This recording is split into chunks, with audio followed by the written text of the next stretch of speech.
Hi everyone, welcome back to Shani classes. First of all good evening to everyone. शुभ संध्या सभी को। आ जाइए, आपका टाइम हो चुका है। क्लासेस आपकी स्टार्ट है, शाम को 8 बजे चल रही है। आप लोग की ज़्यादा क्लास मैं अभी इसलिए नहीं कर रही हूँ क्योंकि आप लोग का सीटेट का पेपर है और काफ़ी आप लोग का वैसे भी लेट सेशन हर बार हो रहा है। मे बी इस बार भी लेट हो। सीटेट में आधे बच्चे इन्वॉल्व हैं, पहली बात तो वो है। फिर आप लोग अभी बहुत सही, आपका स्क्रूटनी का रिजल्ट का कोई पता नहीं हुआ, पता नहीं क्या हुआ, इस वजह इतना डिले हो रहा है। और आपका रिजल्ट का भी अभी कुछ नहीं, फिलहाल रिजल्ट तो बहुत लेट ही आएगा क्योंकि कॉपी ही नहीं चेक हुई है अभी फ़िलहाल के लिए। आराम से मान के चलिए कि मार्च में उम्मीद कर सकते हैं कि रिजल्ट आपका आ जाए। 2 महीने तो लगता है, 60 दिन बाद ही आता है। सेकेंड में भी ऐसा ही हुआ था, मई में पेपर हुआ था तो जून जुलाई अगस्त में आया था। तो आपका भी मान चलिए कि दिसंबर में हुआ है तो मार्च में ही रिजल्ट आएगा। उससे पहले मुझे उम्मीद नहीं है कि रिजल्ट आने वाला है फिलहाल के लिए। कोई बात नहीं, जो भी होगा पता चलेगा। स्क्रूटनी के रिजल्ट की फिलहाल कोई खबर नहीं है, पता नहीं क्या है, क्या ही रहता है, डिक्लेयर करते हैं या नहीं करते हैं, कोई निर्णय अभी तक कुछ सुनने में नहीं है। कोई बात नहीं, आप अपनी पढ़ाई में रहिए आराम से। वैसे भी आप लोग का पेपर जून, लगभग जून तक जाएगा, जून जुलाई तक, उससे पहले तो नहीं होने वाला। जून मैक्सिमम मान के चलिए कि जून का ये सीन रहेगा। उससे पहले तो ये 6 महीने काउंटडाउन वही रहेगा, जून तक ही करवाएंगे। तो बहुत समय है, हम आराम से हर एक चीज़ को देखते चलेंगे, समझते चलेंगे। आप भी आराम से, इसीलिए मैं भी आराम से हूँ ताकि आपका पेपर भी हो जाए और बहुत सारी चीज़ें क्लियर रहेंगी तो फिर समझने में आएगा। फिर रेगुलर चीज़ें रेगुलरिटी के साथ हो जाएगी। चलिए स्टार्ट करते हैं आज की क्लास। सोशल साइंस मैंने स्टार्ट किया था तो एक एक चैप्टर को पकड़ रहे हैं और एक एक चैप्टर को करते चलते हैं ताकि सही रहेगा कि एक एक वीडियोस होता चले। तो ये है आपका मुगल साम्राज्य चल रहा था, जैसे मैंने आपको 2 क्लास दी हुई थी, बताया था। आज यहाँ पर ये क्लास यहाँ पर होने वाली है तीसरी, जिसमें आपको कारण जो है पतन का वो मैं आपको बताऊंगी। यहाँ पर आप जुड़े हैं शानी क्लास साथ। लाइक शेयर सब्सक्राइब बिल्कुल नहीं भूलिए। टाइम पर आइए, 8 बजे आपकी क्लास चल रही है। आपको ऐसे धीरे धीरे करके आपकी रफ्तार जैसे बढ़ेगी तो मेरी भी स्पीड बढ़ जाएगी और फिर मैं उसी वीडियो के साथ, पावर के साथ आपके लिए दो दो वीडियो अरेंज करके हर एक चीज़ को समझाती चलूँगी। काफ़ी बढ़िया सिलेबस है, कोई बहुत घबराने की बात नहीं। सबसे अच्छी बात यह है कि इस बार की जो मैथ है वो सबसे बेस्ट है, बहुत बेस्ट मैथ है, बहुत इजी भी मैथ है। अगर आप लगाना चाहेंगे तो अच्छे से कर सकते हैं, बहुत ही बढ़िया मैथ है, तो बहुत प्रॉब्लम नहीं होगी। चलिए शुरुआत करते हैं। तो मैंने आपको मुगलों के बारे में बताया था, बाबर के बारे में बताया, हुमायूं के बारे में बताया, अकबर के बारे में बताया, जहांगीर के बारे में बताया, शाहजहां के बारे में बताया। सारी बातें मैंने क्लियर बताई थी। प्लेलिस्ट बनती चल रही है जैसे जैसे वीडियोज़ बन रहे हैं, ठीक है, ताकि आप वहाँ से जाकर देख पाएँ। आज हम एक शासक के बारे में और जानेंगे जो कि है औरंगजेब, जिसको आलमगीर भी कहते हैं या इनके नाम से और जाने के हैं। इनके बारे में देखते हैं। इनका जो टाइम ड्यूरेशन है वो 1658 से लेकर 1707 तक रहा है। आपको मैंने 2 वीडियो में जब पढ़ाया तो एक सिंपल सी बात आपसे कही, क्या कही, कि जो शासक है, जो कालक्रम है, वो कालक्रम एक के बाद एक कौन है वो ध्यान रखिए, सीरियल वाइज, सिक्वेंस वाइज। उनकी जो तारीखें हैं, कब से कब तक वो रहे हैं, कब जन्म हुआ, कब मृत्यु हुई, उनका वो जो टाइम ड्यूरेशन है आप उसको ध्यान रखिए, क्योंकि बहुविकल्पी प्रश्न उनके टाइम से ही बनता है, डेट से बनता है। और जो युद्ध उन्होंने जाकर लड़ा है तो किसके बीच युद्ध लड़ा गया है और कौन सी तारीख को लड़ा गया है, वही आपको ध्यान रखना है। क्योंकि ये ऐसे टॉपिक्स हैं फ्रेंड्स कि इनसे आपके ऑब्जेक्टिव 101% है कि अराइज हो जाएंगे। चलिए देखते हैं यहाँ पर क्या है चीज़ें। पहला पॉइंट है कि औरंगजेब मुमताज़ और शाहजहां का पुत्र था। किसका बेटा था? तो ये मुमताज़ और शाहजहां का जो बेटा था वो औरंगजेब था, सिंपल तरीके से। दूसरा पॉइंट है कि औरंगजेब अपने भाई के द्वारा सुजा और मुराद, इनके औरंगजेब के 2 भाई थे, सुजा और मुराद के बीच में उत्तराधिकार को लेकर एक बहुत ज़्यादा ही युद्ध हो गया था। इनके टाइम ड्यूरेशन में इनके 2 भाई और थे, गद्दी पर बैठने के लिए इन भाइयों में ही घमासान मच गया और काफ़ी क्रूर युद्ध कह सकते हैं कि दोनों के बीच में छा गया, काफ़ी बड़ा युद्ध हुआ। ये उनके शासन के दौरान, औरंगजेब के शासन के दौरान मथुरा में जाट किसान, पंजाब में सतनामी किसान और बुंदेलखंड में बुंदेलों का विद्रोह हो गया। जब औरंगजेब का टाइम ड्यूरेशन चल रहा था, जब औरंगजेब राजा बना था, तो उसके उस टाइम के दौरान जो है मथुरा में आप जान रहे हो कि जाट किसान थे वो जाट जात के थे। और पंजाब में सतनामी किसान थे, बुंदेलखंड में बुंदेले। इन तीनों के बीच मतलब इन तीनों में जो है आप ये कह सकते हैं कि काफ़ी ज़्यादा विद्रोह उस समय देखने को मिला, उनका उधर मतलब हर एरिया वाइज ये आपस में उस टाइम बहुत ज़्यादा मतलब युद्धों का एक प्रकार से कह सकते हैं जैसे पहल शुरू हुई हो, पहले वहाँ फिर वहाँ फिर वहाँ, तो युद्ध वगैरह काफ़ी देखने को औरंगजेब के टाइम पर मिले थे। बहुत सिंपल बात है इनके बारे में। 1658 में मारवाड़ के मेल राजा जसवंत सिंह की मृत्यु के बाद राजपूत और मुगलों के बीच एक गंभीर दरार बन गया। एक दरार भी उस समय देखने को मिली, क्योंकि जरूरी नहीं है कि हर राजा के बाद जो राजा आए वो आपकी पॉलिसी के साथ सहमत हो, आपसे सहमत हो। तो हो सकता है कि आपसे पट रही हो, पिता से पट रही हो, बाप से ना पट, बेटे से ना पटे।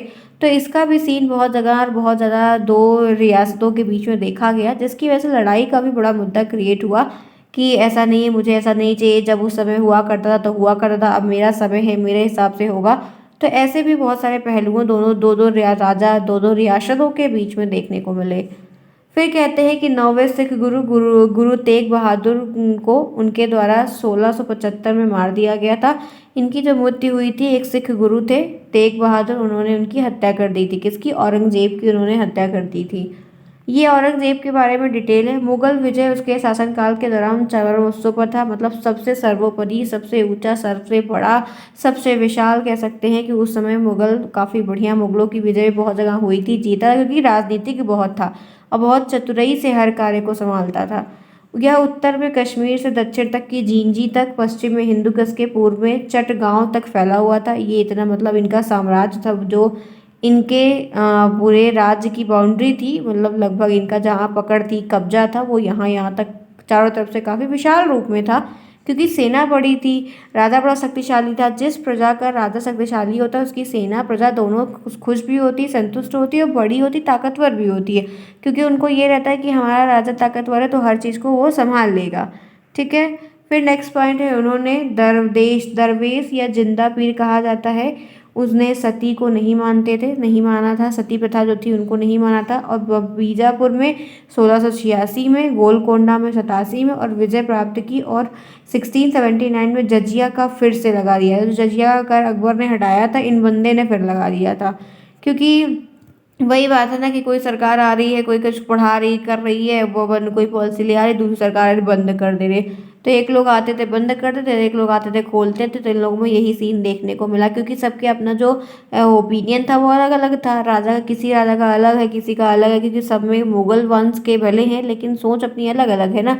तो कहीं कहीं जाके जीती हुई है। तो 1686 में बीजापुर में हुई थी, 87 में गोलकोंडा में हुई थी, और ये विजय पाए, और 1679 में जजिया कोर को उसने फिर से अलाउ कर दिया था औरंगजेब ने।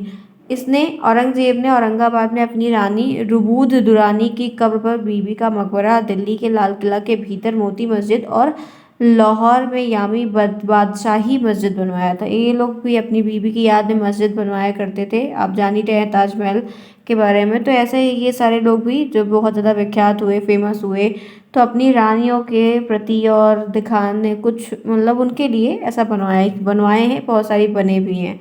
1707 में अहमदनगर में औरंगजेब की मृत्यु होगा, और 1700 का टाइम जब आया तो औरंगजेब की अहमदनगर में जाके लास्ट में मृत्यु हो गई। तो आप इतना पढ़े, मैंने आपको इतनी बातें यहाँ तक बताई, तो आपको क्या लग रहा है इसमें कोई बात इतनी ज़्यादा अगर कुछ इंपॉर्टेंट है तो ये बीजापुर की डेट, जैसे देखो हाईलाइट भी है, ये दोनों आपको ध्यान रखनी है। इनकी बीवी का मकबरा इनके घर में बना था कि पाकिस्तान में कि इंग्लैंड में, अभी कोई प्रश्न इनके मकबरे से नहीं आएगा, लेकिन समझाना है।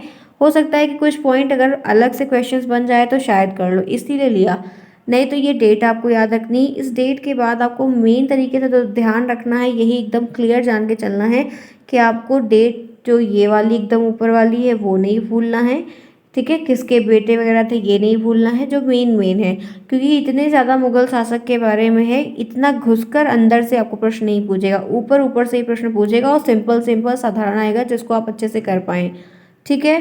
तो ये रही आज की क्लास, जैसे मैंने आपको इतनी बात बहुत क्लियर तरीके से समझाई और बताई। अब चलिए मैं आपको आज का जो मेन टॉपिक था जिस पे हम चर्चा करने वाले थे, कि जब इतने शासक आए, इतना के बारे में हमने पढ़ा, कोई शक्तिशाली रहा, कोई थोड़ा कम रहा, तो ये ख़त्म कैसे हो गया वंश। तो मुगल शासन का जो पतन है वो कैसे हुआ, इनके बारे में चर्चा करेंगे, क्योंकि ये 2 नंबर का बहुत ही फेमस प्रश्न है। क्योंकि जब कोई साम्राज्य खत्म हो रहा है, कैसे खत्म हो रहा है, इसके बारे में बहुत प्रश्न बनता है। तो चलिए फिर स्टार्ट करते हैं, बात करते हैं कि मुगल साम्राज्य जो आया ये आखिर खत्म कैसे हो गया, समाप्त कैसे हुआ। तो पहला पॉइंट है कि मुगल साम्राज्य के तेजी से पतन के लिए इतिहासकारों ने बहुत सारे उदाहरण को, मतलब बहुत सारी बातों को बोला है, किसी ने कुछ किसी ने कुछ। सम्राटों ने साम्राज्य का अधिकार और नियंत्रण खो दिया था। जो वहाँ के राजा आते गए, औरंगजेब तक बहुत अच्छा चला था। औरंगजेब के बाद और भी लोग आए थे, उनका कोई नाम नहीं बहुत ज़्यादा फेमस है, इसीलिए उनको मैंने नहीं लिया। उन लोग के हाथ से जो अधिकार था, जो एक नियंत्रण था, कंट्रोल पावर थी, वो चली जा रही थी, क्योंकि व्यापक रूप से बिखरे हुए शाही अधिकारियों ने केंद्रीय अधिकारियों में विश्वास खो दिया था।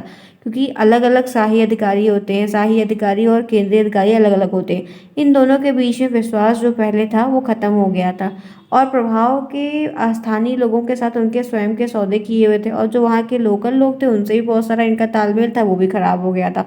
तो एक प्रकार से कह सकते हैं कि जब आपके घर पे ही आपका कंट्रोल नहीं, आपके और पर कंट्रोल नहीं है, तो आप बाहर क्या कंट्रोल करोगे। तो ये नियंत्रण जो है, जो शासक थे वो उतने शक्तिशाली, राजनीतिक इतने नहीं थे, जिसकी वजह से कंट्रोल उनका खोता चला गया धीरे धीरे करके। उत्तराधिकारी कमजोर और अक्षम थे। जो उत्तराधिकारी उस समय आते गए एक के बाद एक, वो कमजोर थे, वो असक्षम थे, कुछ कर नहीं सकते थे, उतना कोई खास नहीं था। ठीक है, ना रहना बराबर, इस टाइप के कुछ थे। अन्य कारण में देखते हैं, युद्ध हुए बहुत, त्वरित उत्तराधिकारी भी लड़े गए थे। ठीक है, लड़ाई के लिए गए थे कई, इस कारण से मराठा और अन्य क्षेत्रीय शक्तियाँ बढ़ने लगी थी। मुगलों के लिए साम्राज्य को नियंत्रित करना बड़ा मुश्किल हो गया था, क्योंकि कभी लड़ाई कोई छिड़ जाती है तो मेन मेन जो योद्धा होते हैं वो चले जाते हैं, तो फिर और लोगों की निगाह रहती है कि वहाँ पर नहीं है, चलो वहाँ पर कब्जा कर लेते हैं। तो कुछ ऐसी भी लोगों की वहाँ पे धारणाएं उस समय हुआ करती, जिसकी वजह से कहीं ना कहीं धीरे धीरे करके टूटना और खंडन शुरू हो गया था। मुगल साम्राज्य के पतन में कृषि उत्पादकता में गिरावट आई। जब मुगल साम्राज्य का जब पतन चल रहा था, तो खेती किसानी थी वो भी गिरती हुई दिख रही थी। राजा साम्राज्य की पावर तो दिख ही रही थी, खेती किसानी को भी गिरते हुए देखा गया था। चलिए आगे चलते हैं। इसी के साथ फिर देख सकते हैं कि वहाँ पे जो खाद्य सामान थे उनमें भी गिरावट देखने को मिली, क्योंकि जब किसान खेती का कार्य नहीं हो रहा तो फसल नहीं पैदा होगी ना। यहाँ तक आपको बात समझ में आई। तो ये सारे कारण रहे हैं ये पतन होने के, मुगल साम्राज्य के, जो घटते चले गए और फिर धीरे धीरे करके पूरा नाश हो गया, सर्वनाश हो गया कह सकते हैं। सो फ्रेंड्स, मैंने आपको इतनी बातें पढ़ाई दिखाई जो कि आपके सिलेबस में है, ये टॉपिक है, शुरुआत किया। बेसिक बेसिक ऊपर के प्रश्न आएंगे, बहुत अंदर घुस के जाने की ज़रूरत नहीं है, क्योंकि उतना पूछेगा नहीं। बड़ा सिलेबस है एसएसटी का, हर बार का बड़ा सिलेबस है, इस बार का भी बहुत बड़ा है, तो बहुत परेशान नहीं होना। सिर्फ ऊपर की हेडिंग, नाम, लड़ाई कौन सा किसके बीच हो, वो आपको ध्यान रखना है। तो मैंने भारत में मुगल साम्राज्य की स्थापना हुई, कौन कौन शासक आए, किसके बाद क्या आया, कौन पिता कौन बेटा, मैंने सारी बात क्लियर आपको 3 वीडियो में बताई। अब चलिए, जब टॉपिक पढ़ा है तो इससे संबंधित जो प्रश्न है वो भी थोड़ा देख लेते हैं। तो पहला प्रश्न जैसे 1 नंबर का आपको पूछने को आ सकता है कि मुगल वंश का संस्थापक कौन था, तो आप उत्तर में लिखेंगे बाबर जो था वो मुगल वंश का संस्थापक था, जो कि बहुत इंपॉर्टेंट है, ये हर बार देखने को मिला है। तो 1 नंबर का प्रश्न आपको ये देखने को मिल जाएगा। ठीक है, मुगल का संस्थापक कौन था, तो बाबर का नाम आप बताएंगे। आइए फिर आगे बढ़ते हैं, इसी के साथ चलते हैं, नेक्स्ट प्रश्न देखते हैं। यहाँ पर जैसे प्रश्न है कि 1527 में खानवा का युद्ध किसके बीच लड़ा गया था, तो उत्तर में आप बताएंगे कि खानवा की लड़ाई बाबर और राणा सांगा के बीच हुई थी। तो आपको लड़ाई का नाम दे देगा, तो आपको कौन कौन लड़ा वो पूछेगा, या कौन से साल में लड़ा गया, तो ये प्रश्न आपको घुमा घुमा के बनेंगे। ज़रूरी नहीं है कि आपको सेम प्रश्न बने, तो इसलिए हर तरीके से प्रिपेयर रहिएगा कि कैसे प्रश्न आप पे पूछे जाएंगे। नेक्स्ट आपसे है कि किसने मुगल साम्राज्य को मजबूत किया और इसे अद्वितीय बहुधार्मिक संस्कृति भी दी। उत्तर में आप कहेंगे कि मुगल साम्राज्य को अकबर ने मुगल साम्राज्य को एकजुट किया और एक अद्वितीय बहुधार्मिक प्रवृत्ति भी, मतलब उपलब्धि का नाम दर्ज करवाया। क्योंकि संस्कृति जो मुगल साम्राज्य की थी, मुगल क्या है उनके बारे में, सांस्कृतिक धार्मिक तमाम चीज़ें को काफ़ी प्रमुख करना, विशाल करना, लोगों तक पहुंचाना, बताने का कार्य अकबर ने ज़्यादा किया था इन कंपैरिजन टू अदर। इसीलिए ये प्रश्न काफ़ी बढ़िया है। मुगल सम्राट कौन था जब नादिर शाह ने दिल्ली पर हमला किया था, तो आप उत्तर में लिखेंगे कि उस समय जब नादिर शाह ने दिल्ली पर हमला किया था, तो मोहम्मद शाह जब मुगल बादशाह थे तब नादिर शाह ने दिल्ली पर हमला किया था। ठीक है, आगे चलते हैं, नेक्स्ट देखिए। दीन ए इलाही की शुरुआत किसने की थी, तो आप कहेंगे उत्तर में अकबर ने दीन ए इलाही की शुरुआत की थी। बहुत इंपॉर्टेंट प्रश्न है, ये कई बार पूछा गया है, इसलिए ध्यान रखिएगा, 1 नंबर में आपको प्रश्न बन जाएगा। नेक्स्ट प्रश्न है, निम्नलिखित में से किसे जिंदा पीर माना जाता है, तो औरंगजेब को जिंदा पीर माना जाता है। तो ये प्रश्न है, कुछ चीज़ें ऐसी होती हैं जो हम पढ़ने के दौरान नहीं देखते हैं, प्रश्नों के रूप में ज़्यादा हमको देखने को मिलता है, इसलिए मैंने बताया। तो फ्रेंड्स, क्लास छोटी ही होगी ताकि आपको टॉपिक समझ में आए। 15 मिनट से ज़्यादा क्लास आपकी नहीं हो रही है क्योंकि टॉपिक छोटा है। मैंने आपको पढ़ा के एसएसटी का एक सब्जेक्ट आपका स्टार्ट किया, जिसमें से मैंने आपको एक चैप्टर पूरा कम्प्लीटली करवा दिया। ठीक है फ्रेंड्स, तो इस तरीके से आपकी क्लासेस होगी, कुछ दिनों का ही सिलसिला है, फिर हम क्लास प्रॉपर से बड़ी तरीके से करेंगे। आप लोग पहले अपनी पंक्चुअलिटी मेंटेन करिए और टाइम पर सभी लोग आके क्लास को अटेंड करिए, देखिए, तब ये चीज़ें बहुत अच्छे से होने लगी जैसा कि हम पहले बाकी सेमेस्टरों में करते आए हैं। तो मिलते हैं फिर कल नेक्स्ट में, वही सेम टाइम हमारा 8 बजे का रहेगा, जहाँ पर हम मिलते हैं, बातें करते हैं, सीखते हैं। कुछ दिक्कत होती है तो पूछिए, धीरे धीरे चीज़ें समझ में आएंगी, पहले नहीं आ रही लेकिन धीरे धीरे करके हमें हर चीज़ समझ में आती रहेगी। कोई दिक्कत होती है तो कमेंट बॉक्स में पूछिए। मिलते हैं नेक्स्ट में। आप लोग की जो नोट्स की बात है उसके लिए भी आप लोग अभी पढ़ाई करिए, समझते रहिए। आप लोग का जैसा रहेगा आप लोग एक बार वहाँ पर पूछ लिया करिए, तो जैसा भी रहेगा आपको वैसे मैं बता दूंगी फिलहाल के लिए, लेकिन फिर भी आप लोग एक बार कर लेंगे तो ज़्यादा बेटर रहेगा। और जैसा भी होगा आपको प्रोवाइड किया जाएगा। पढ़ते भी रहिए, अपना बेस्ट से बेस्ट करिए अच्छे से। मिलते हैं नेक्स्ट में, तब तक के लिए take care. Thanks for watching to everyone.